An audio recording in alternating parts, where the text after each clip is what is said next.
Lexington police have started an investigation after an Islamic center reports it received a death threat today. New details have been released about what investigators said led up to an officer-involved shooting in Anderson County. A loud boom, maybe an explosion heard in various parts of Boyle County. The big question now is, what exactly was it?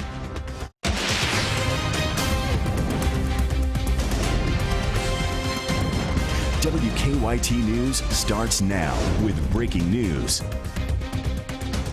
And good evening. We are tracking two breaking stories tonight, and we begin in Franklin County, where investigators tell us a small plane made an emergency landing. It happened late this afternoon in a field near the intersection of Wood Lake Road and US 460. That's not far from the Scott County line. The Franklin County Sheriff tells us the plane had fuel issues, so the pilot made the emergency landing. The plane is still intact, but at last check, emergency crews were still trying to find the pilot. We have a news crew at that scene. Keep checking WKYT.com for updates on that situation. Also breaking tonight, police are searching for a gunman they say opened fire near a Planned Parenthood clinic in Colorado Springs, Colorado. Investigators say at least 4 police officers were injured. They also believe some people near the clinic were injured as well. At this point, police do not know where that shooter is, and investigators say they're also concerned that explosives may be involved as well. Tonight, we're tracking the investigation into a death threat sent by email to the Lexington Islamic Center. Leaders of that center say they received the email earlier today, and Lexington police tell us they're looking into the threat. Garrett Weimer joins us live now with our top story at 6. Garrett? A national Muslim civil rights group has called for law enforcement to step up protection after the Islamic Center of Lexington received that threat. Police have been stationed outside here, but the imam says they won't let the threat stop their worship. We're peaceful people. We do not wish any harm or hurt to anyone.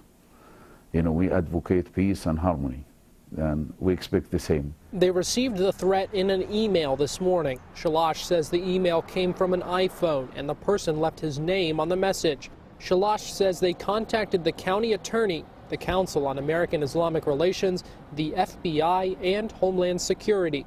2 police cruisers stood guard outside the Islamic Center, but prayer here went on as it always does.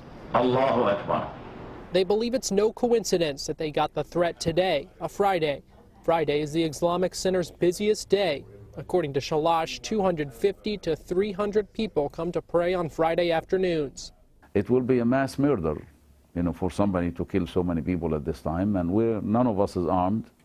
We don't believe in arming ourselves. We arm ourselves with faith and the protection of Allah.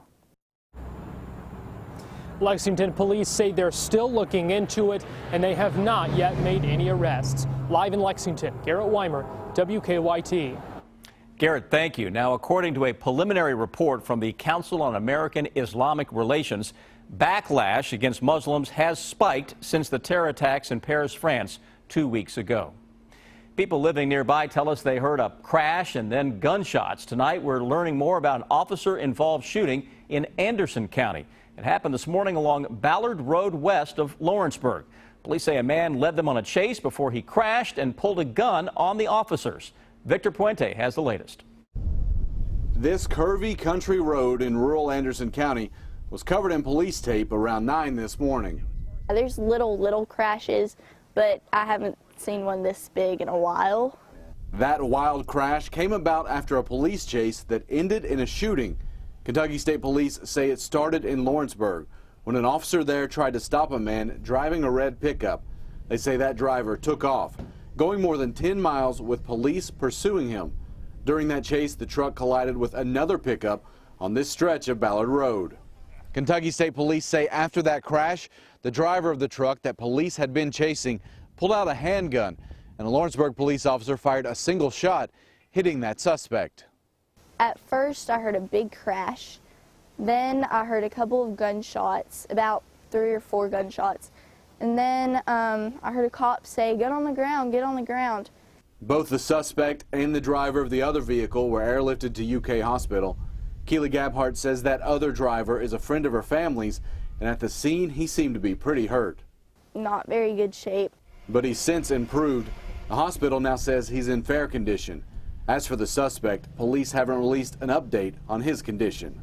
I kind of got scared because, you know, you don't hear gunshots outside your window on an everyday basis. The road was closed for more than 4 hours while investigators reconstructed the crash and the shooting. In Anderson County, Victor Puente, WKYT. State police say charges are pending, but so far have not released the names of any of the people involved. It's been another mild day out there and dry so far, but tonight we're tracking some rain moving towards the bluegrass. Meteorologist Jim Caldwell shows us what he's tracking, and it is an active system heading this way, right? Yeah, and once it gets here, Sam, it's going to settle in and stay a little while. It's like an unwanted holiday guest that stays too long. It's going to be the same type of situation. It's coming a little bit later on tonight. You can see some of that rain from Louisville to Covington, even a little light stuff showing up in Frankfort as well. So it's going to continue to advance across parts of central and then eventually into eastern Kentucky here over the next few hours. Our temperatures are mild. We're in the low 60s, mid 60s, a very comfortable day out ahead of this system. By the way, on the backside of this system, flakes of snow, wintry precipitation, bit of a mess. We're not going to get any of that, at least initially. There might be a small chance of a few flakes trying to get in here.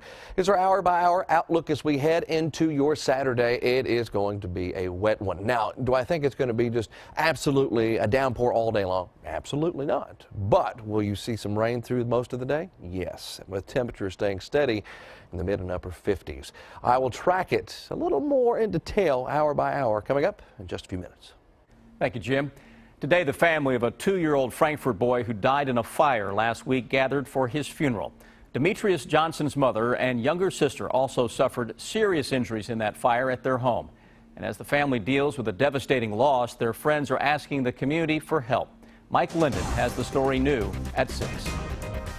Behind me is all that is left of an apartment that caught fire nearly 1 week ago that resulted in the death of 2-year-old Demetrius Johnson. Now, 1 week later, Demetrius's family and friends are coming together to get Demetrius's family clothes, gifts, and anything else that they need for the holiday season. Today we just have to, unfortunately, bury, a 2-year-old, and that's not anything anybody should have to do.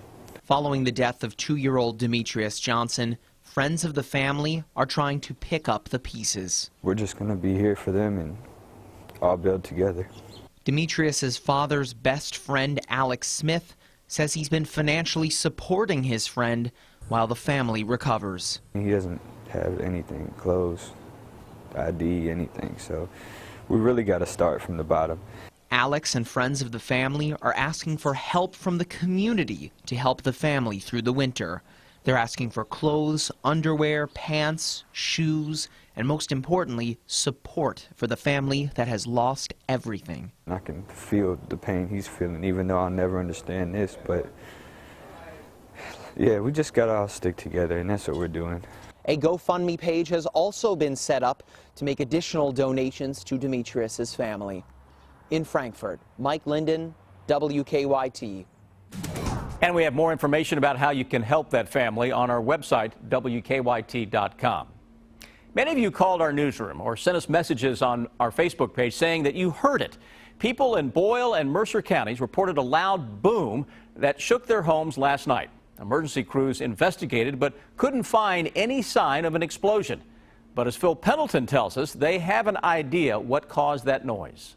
He said was he sent me an article about the explosion. Felicia Kelly and her daughter Michaela say they like the quiet, peaceful farmland area around Parksville in western Boyle County. This is as loud as it gets out here. So you can imagine the surprise when that tranquility was suddenly broken Thursday night. Sounded like a loud, like an explosion or something. I mean, it wasn't. It was kind of different because it was just kind of a dull boom. Yeah, it was more of a sound. It was a boom, it was a loud explosion type boom. Larry Curtis heard it too. I thought, well, maybe the gas line, something had exploded up the road or down the road, and I just couldn't see it yet, and that's the first thing that went through my mind. In fact, the Danville 911 Center received at least 15 phone calls. It was apparently heard in neighboring Mercer, Lincoln, and Garrett counties as well. There's been a lot of theories floating around as to what exactly it was. The prevailing one, police are telling me, possibly a meteor shower and the resulting sonic boom from that. So far, no one has told us of actually seeing a meteor streak across the sky, but many quickly turned to social media to talk it up. I checked social media later and it was blowing up saying there was some kind of explosion. I had no idea what was going on. Other than homes shaking or windows rattling, officials did not receive any damage reports. In Boyle County, Phil Pendleton, WKYT. And some people told us they actually heard 2 loud booms, but no one reported actually seeing anything in the sky. Well, tonight, the city of Lexington is ushering in the holiday season. The official tree lighting ceremony begins at 6:30 tonight. That's in about 12 minutes at Triangle Park. And this is a live look at the park from our Skycam. It is part of Luminate Lexington, an all-day festival which included arts, crafts, entertainment, and food. We'll show you the tree lighting ceremony tonight on WKYT News at 11. Thanksgiving night shopping turning violent in one Kentucky mall. More on a video that's now gone viral. And then how some people are turning their turkey grease from yesterday into something useful.